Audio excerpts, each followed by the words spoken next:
Vous écoutez la leçon biblique de l'Église de la Science chrétienne indépendante de Plainfield, située à Plainfield, New Jersey, États-Unis d'Amérique. Leçon du dimanche 20 novembre 2022. Sujet: l'âme et le corps. Texte d'or, psaume. L'Éternel délivre l'âme de ses serviteurs, et tous ceux qui l'ont pour refuge échappent au châtiment. Lecture alternée psaume. L'Éternel est mon berger. Je ne manquerai de rien. Il me fait reposer dans de verts pâturages. Il me dirige près des eaux paisibles. Il restaure mon âme. Il me conduit dans les sentiers de la justice à cause de son nom. Quand je marche dans la vallée de l'ombre de la mort, je ne crains aucun mal, car tu es avec moi. Ta houlette et ton bâton me rassurent. Tu dresses devant moi une table en face de mes adversaires. Tu oins d'huile ma tête et ma coupe déborde. Oui, le bonheur et la grâce m'accompagneront tous les jours de ma vie, et j'habiterai dans la maison de l'Éternel jusqu'à la fin de mes jours. La Bible. Je lève mes yeux vers les montagnes. D'où me viendra le secours? Le secours me vient de l'Éternel, qui a fait les cieux et la terre. Il ne permettra point que ton pied chancelle. Celui qui te garde ne sommeillera point. Voici, il ne sommeille ni ne dort, celui qui garde Israël. L'Éternel est celui qui te garde. L'Éternel est ton ombre à ta main droite. Pendant le jour, le soleil ne te frappera point, ni la lune pendant la nuit. L'Éternel te gardera de tout mal, il gardera ton âme. L'Éternel gardera ton départ et ton arrivée, dès maintenant et à jamais. Jésus parcourait toute la Galilée, enseignant dans les synagogues, prêchant la bonne nouvelle du royaume, et guérissant toute maladie et toute infirmité parmi le peuple. Une grande foule le suivit. De la Galilée, de la Décapole, de Jérusalem, de la Judée, et d'au-delà du Jourdain. Voyant la foule, Jésus monta sur la montagne, et après qu'il se fut assis, ses disciples s'approchèrent de lui. Puis, ayant ouvert la bouche, il les enseigna et dit : « Ne vous inquiétez pas pour votre vie, de ce que vous mangerez, ni pour votre corps, de quoi vous serez vêtus. La vie n'est-elle pas plus que la nourriture, et le corps plus que le vêtement ? Regardez les oiseaux du ciel. Ils ne sèment, ni ne moissonnent, et ils n'amassent rien dans des greniers. Et votre Père céleste les nourrit. Ne valez-vous pas beaucoup plus qu'eux ? Qui de vous, par ses inquiétudes, peut ajouter une coudée à la durée de sa vie ? Et pourquoi vous inquiétez au sujet du vêtement ? Considérez comment croissent les lys des champs. Ils ne travaillent ni ne filent.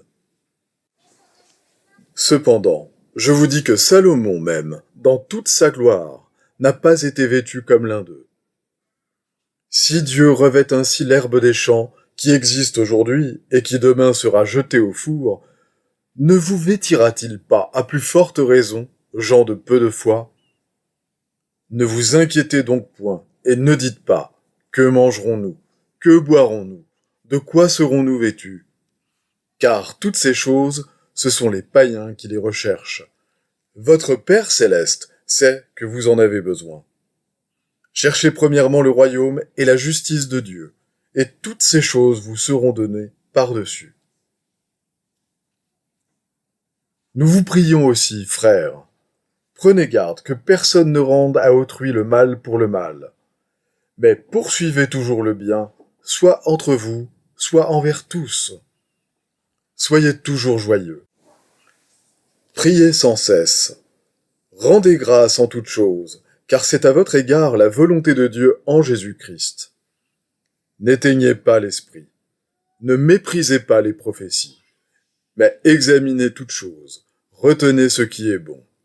Abstenez-vous de toute espèce de mal. Que le Dieu de paix vous sanctifie lui-même tout entier, et que tout votre être, l'esprit, l'âme et le corps, soient conservés irrépréhensibles lors de l'avènement de notre Seigneur Jésus-Christ. David approchait du moment de sa mort, et il donna ses ordres à Salomon, son fils, en disant « Je m'en vais par le chemin de toute la terre. Fortifie-toi et sois un homme. Observe les commandements de l'Éternel, ton Dieu, en marchant dans ses voies et en gardant ses lois, ses ordonnances, ses jugements et ses préceptes, selon ce qui est écrit dans la loi de Moïse, afin que tu réussisses dans tout ce que tu feras et partout où tu te tourneras, et afin que l'Éternel accomplisse cette parole qu'il a prononcée sur moi. Si tes fils prennent garde à leur voie, en marchant avec fidélité devant moi, de tout leur cœur et de toute leur âme, tu ne manqueras jamais d'un successeur sur le trône d'Israël. Les bontés de l'Éternel ne sont pas épuisées. Ses compassions ne sont pas à leur terme. Elles se renouvellent chaque matin. Oh, que ta fidélité est grande. L'Éternel est mon partage, dit mon âme. C'est pourquoi je veux espérer en lui. L'Éternel a de la bonté pour qui espère en lui, pour l'âme qui le cherche. Il est bon d'attendre en silence le secours de l'Éternel. Nations, écoutez la parole de l'Éternel et publiez-la dans les îles lointaines. Dites, celui qui a dispersé Israël le rassemblera, et il le gardera comme le berger garde son troupeau. Car l'Éternel rachète Jacob. Il le délivre de la main d'un plus fort que lui. Ils viendront et pousseront des cris de joie sur les hauteurs de Sion. Ils accourront vers les biens de l'Éternel, le blé, le mou, l'huile, les brebis et les bœufs. Leur âne sera comme un jardin arrosé, et ils ne seront plus dans la souffrance. Alors les jeunes filles se réjouiront à la danse. Les jeunes hommes et les vieillards se réjouiront aussi. Je changerai leur deuil en allégresse, et je les consolerai. Je leur donnerai de la joie après leur chagrin. Je rassasierai de graisse l'âme des sacrificateurs, et mon peuple se rassasiera de mes biens, dit l'Éternel. Je vais maintenant lire les passages corrélatifs tirés du livre d'études de la science chrétienne, Science et santé, avec la clé des Écritures de Mary Baker Eddy. Sachant que l'âme et ses attributs sont pour toujours manifestés par l'homme, le Maître guérit les malades, donna la vue aux aveugles, l'ouïe aux sourds, la marche aux boiteux, mettant ainsi en lumière l'action scientifique de l'entendement divin sur les entendements et les corps humains, et donnant une meilleure compréhension de l'âme et du salut. La science chrétienne explique toute cause et tout effet comme étant mentaux, non physiques. Elle lève le voile de mystère qui couvre l'âme et le corps. Elle montre la relation scientifique de l'homme à Dieu, démêle les ambiguïtés enchevêtrées de l'être et libère la pensée emprisonnée. En science divine, l'univers, y compris l'homme, est spirituel, harmonieux et éternel. Question. Que sont le corps et l'âme? Réponse. L'identité est le reflet de l'esprit, le reflet sous des formes multiples et variées, du principe vivant, l'amour. L'âme est la substance, la vie et l'intelligence de l'homme. Elle est individualisée, mais non dans la matière. L'âme ne peut rien réfléchir qui soit inférieur à l'esprit. La science chrétienne, bien comprise, mène à l'harmonie éternelle. Elle met en lumière le seul vrai Dieu vivant et l'homme fait à sa ressemblance. Tandis que la croyance contraire, que l'homme a son origine dans la matière, et qu'il a un commencement et une fin, qu'il est à la fois âme et corps, bon et mauvais, spirituel et matériel, aboutit à la discordance et à la mortalité, à l'erreur que la vérité devra détruire. En observant le lever du soleil, on s'aperçoit que la croyance à la mobilité de la Terre et à l'immobilité du Soleil est en contradiction avec le témoignage des sens. De même que l'astronomie renverse la perception humaine du mouvement du système solaire, ainsi la science chrétienne renverse l'apparente relation entre l'âme et le corps, et rend le corps tributaire de l'entendement. Il en est ainsi de l'homme, qui n'est que l'humble serviteur de l'entendement paisible, bien qu'il paraisse en être autrement au sens fini. Mais nous ne comprendrons jamais cela tant que nous admettrons que l'âme est dans le corps ou que l'entendement est dans la matière, et que l'homme est inclus dans l'inintelligence. L'âme ou l'esprit est Dieu, immuable et éternel, et l'homme coexiste avec l'âme, Dieu, et la reflète, car l'homme est l'image de Dieu. Paul dit, « Marchez selon l'esprit, et vous n'accomplirez pas les désirs de la chair. » Tôt ou tard, nous apprendrons que les entraves des facultés finies de l'homme sont forgées par l'illusion qu'il vit dans le corps, non dans l'âme, dans la matière, non dans l'esprit. Nos théories font au sujet de l'âme et du corps la même méprise que fit Ptolémée au sujet du système solaire. Elles soutiennent que l'âme est dans le corps et que, par conséquent, l'entendement est tributaire de la matière. La science de l'astronomie a détruit la fausse théorie concernant les rapports des corps célestes entre eux, et la science chrétienne détruira certainement l'erreur plus grande concernant nos corps terrestres. L'idée vraie et le principe de l'homme apparaîtront alors. La bévue de Ptolémée ne pouvait affecter l'harmonie de l'être comme le fait l'erreur concernant l'âme et le corps. Erreur qui renverse l'ordre de la science et attribue à la matière le pouvoir et la prérogative de l'esprit, de sorte que l'homme devient la créature la plus absolument faible et inharmonieuse de tout l'univers.